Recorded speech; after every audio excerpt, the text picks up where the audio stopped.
Hello, I'm Andrew Smith from Treescape Certified Arborists, and welcome to this week's edition of the Green Review. As a society, we love trees and value the opportunity to live amongst them.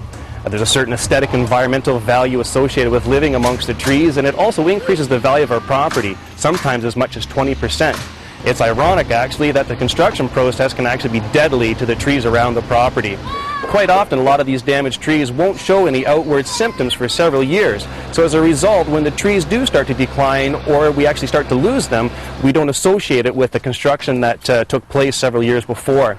There are many types of construction damage. One of the biggest ones is when we have excavators digging out our site. There's a tendency for this large equipment to bang into some of the trees, breaking off branches or leaving large wounds on the trunk.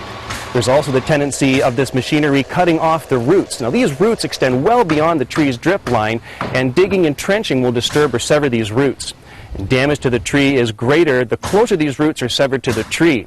Now, the loss of one major root can result in the loss of 5 to 20% of the root system, and we want to really try to avoid this. Something else we want to avoid is smothering the roots by adding soil or rocks or anything substantial to the soil once we're done construction. 90% of our root systems are in the top 6 to 12 inches of the soil, and this is they're so close to the surface because this is where the most amount of space is available. It's where they can pick up the most amount of oxygen as well as water to be able to take up into the system and to support the tree.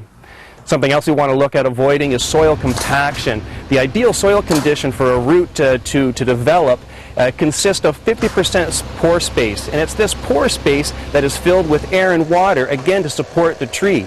If we get heavy machinery coming onto the site and compacting all of this soil down, it gets rid of that pore space, and as a result, it gets rid of some of the water and the nutrients that the tree can use to sustain itself as well.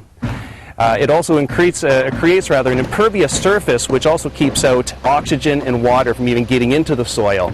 Something else to consider if you're building in a wooded area where trees have grown very naturally over many years is the exposure to elements. A lot of these trees, when they've grown together, they grow as a community and they share a lot of the similar canopies. So when we start taking out individual trees, we start to open up these trees to elements that they haven't been used to in the past. So all of a sudden they're getting more sunlight or they're getting more wind that they're just not accustomed to. This will result in such things as sun scald to the branches as well as the stem, as well as branch failure.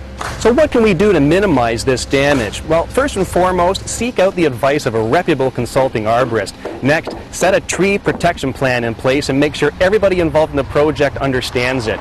Erect some barriers where possible to cordon off the area around the trees and the root systems. Limit the access of the heavy equipment. Keep them coming in and off the property in one spot.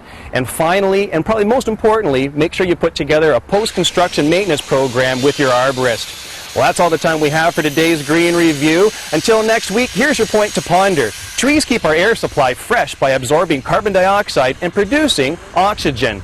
I'm Andrew Smith. We'll see you next Friday. The Green Review is brought to you by Treescape Certified Arborists. We bring trees to life.